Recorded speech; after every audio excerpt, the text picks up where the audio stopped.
Good morning/afternoon, everyone. I want to start with a simple truth. The words we choose shape not just our relationships, but also our legacy. Intelligence isn't just about what we know. It's reflected in how we communicate, how we connect, and how we treat others. Let's take a moment to think about why people often say, I already know that. What's behind those words? Most of the time, it's not about arrogance. It's about comfort. Saying I know puts us in control. It's a way of signaling I'm capable, I've got this, and I don't need more. But here's the catch. When we say I already know that, we close the door on growth. We stop listening. We stop exploring. And in doing so, we miss the chance to see things from a new perspective, one that might have transformed our thinking. Intelligent people understand this. They know that curiosity is the antidote to certainty. They choose to stay open, even when the conversation feels familiar or repetitive. Why? Because they understand that knowledge isn't static, it's layered. Think about it like this. Imagine someone is telling you something you think you already know. Maybe it's a coworker rehashing a concept you've worked with for years. You could tune them out, nod politely, or mentally check out. But what if instead you asked a question, that's interesting, what's your take on it? How has this worked for you? What's one angle I might not have considered? When you do this, two things happen. First, you invite new insight into your world. Even if 90% of what they're saying feels familiar, that remaining 10% might spark a breakthrough idea or help you see something differently. Second, you show the other person that their voice matters. And let's be honest, how often do we remember people who made us feel heard? Every time. Curiosity isn't just a mindset, it's a skill. And like any skill, it takes practice. It takes humility to admit, I don't know everything. It takes patience to listen instead of jumping in with your own thoughts. And it takes courage to let someone else lead the conversation, even for a moment. Here's a truth that might surprise you. The most intelligent people I've met aren't the ones who talk the most or assert their knowledge the loudest. They're the ones who listen deeply, ask thoughtful questions, and walk away having learned something new, even in conversations they thought they'd mastered. So the next time you're tempted to say, I already know that, pause. Ask yourself, what can I learn here? What am I missing? Because intelligence isn't about having all the answers. It's about having the curiosity to keep searching for them. Let's face it, nobody likes being blamed for something. It's uncomfortable. It feels unfair sometimes. And when that tension shows up, our instinct is often to say, that's not my fault. We want to defend ourselves, explain why it happened, or shift the focus to someone or something else. But here's the thing. Intelligent, emotionally aware people recognize that pointing fingers doesn't solve the problem. It doesn't foster trust, and it definitely doesn't build credibility. In fact, the more you avoid responsibility, the more others start to see you as unreliable, even if you're technically in the right. So what's the alternative? Accountability. And let me be clear, accountability isn't about taking the blame for everything. It's about acknowledging the role you played, owning what's yours to own, and focusing on solutions instead of excuses. Let's break this down with an example. Imagine a project at work falls behind schedule. Maybe you think, well, that's not my fault. The team didn't deliver their part on time. And maybe that's true. But instead of deflecting, what if you shifted the narrative? Defensiveness sounds like, I did my part. It's not my fault the rest didn't come together. Accountability sounds like, I see where we fell behind. Here's what I could have done differently to help us stay on track. And here's how I can contribute to getting things back on course. Do you see the difference? One response distances you from the problem, while the other positions you as part of the solution. And here's the magic of accountability. When you own your part, you inspire others to own theirs. Responsibility becomes contagious.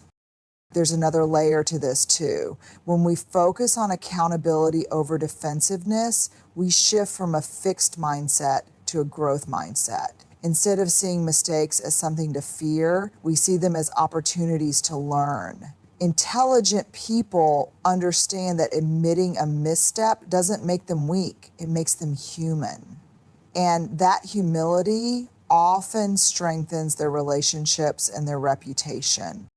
Think about it. Who would you rather follow or work with? Someone who makes excuses or someone who says, this didn't go as planned, but here's what I'm doing to fix it.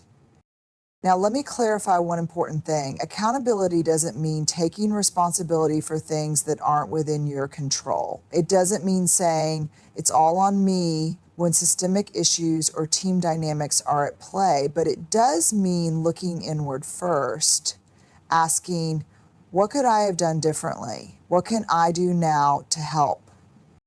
At the end of the day, accountability isn't about guilt, it's about growth. It's about shifting the conversation from blame to progress, from why me to what's next. And when you approach challenges with that mindset, you don't just solve problems, you build trust, respect, and resilience along the way.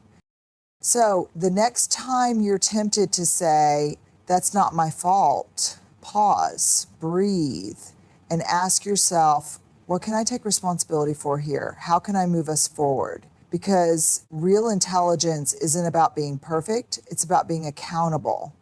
How often do we hear or even say the words, this is impossible, maybe not out loud, but quietly to ourselves? It creeps in when we face a tough problem, an unfamiliar challenge, or a situation that feels overwhelming. It's a defense mechanism, a way of protecting ourselves from the fear of failure.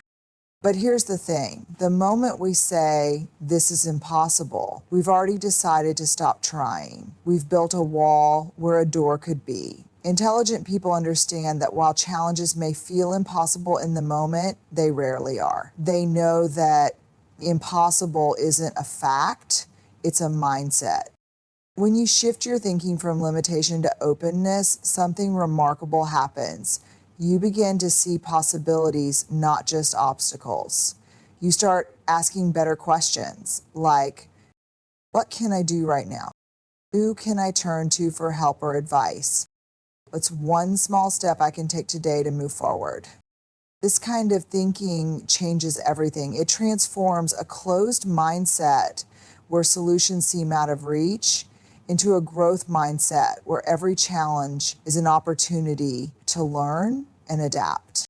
Let me share a story to bring this to life. Think about someone like Thomas Edison, who famously said, I haven't failed, I've just found 1,0,0,0,0 ways that won't work. Now imagine if after the first few failed attempts, he'd thrown his hands up and said, well, this is impossible. The light bulb wouldn't exist, and neither would the countless innovations that followed.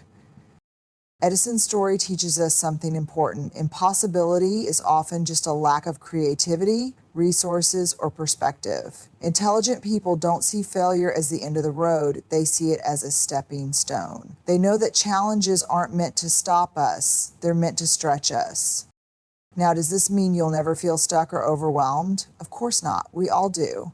But instead of shutting down, intelligent people practice reframing the situation. They say, this feels hard right now, but what's one thing I can control? I can't solve this alone. Who can I collaborate with? What if I look at this problem from a completely different angle? Openness also means being willing to try, even when success isn't guaranteed. It's about giving yourself permission to fail forward. Because the truth is, every great idea, invention, or breakthrough was impossible until it wasn't. Here's another way to think about it. Impossibility is often fear in disguise. Fear of being wrong, fear of looking foolish, fear of not measuring up.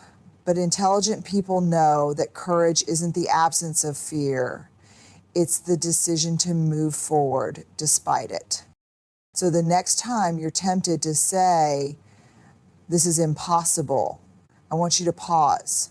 Ask yourself, what story am I telling myself about why this can't be done? What's one step I can take, no matter how small? What could happen if I let go of my fear and leaned into creativity instead? Because here's the truth. Impossible is rarely a reflection of reality. It's a reflection of our mindset in the moment. And when we choose openness over limitation, we don't just overcome challenges, we redefine what's possible. Every time we rise above impossible, we give ourselves and others permission to dream bigger, to try harder, and to believe in what could be. And isn't that what intelligence is all about? As we wrap up today, I want to leave you with this thought. Intelligence isn't about always having the right answers. It's about asking the right questions. It's about choosing curiosity over certainty, accountability over defensiveness, and openness over limitation. The words we choose, the mindset we embrace, and the actions we take shape not only who we are, but how we show up for others. Every time we pause before speaking and choose to be intentional, we create a ripple effect. We inspire trust, foster connection, and open the door to possibilities we might never have imagined. So I challenge you to listen more, ask more, and believe in the power of your words to build something extraordinary. Let's choose growth over fear, humility over ego, and possibility over impossible. Because when we show up this way, not just as intelligent people, but as compassionate, curious, and courageous individuals, we don't just make a difference. We are the difference. Thank you.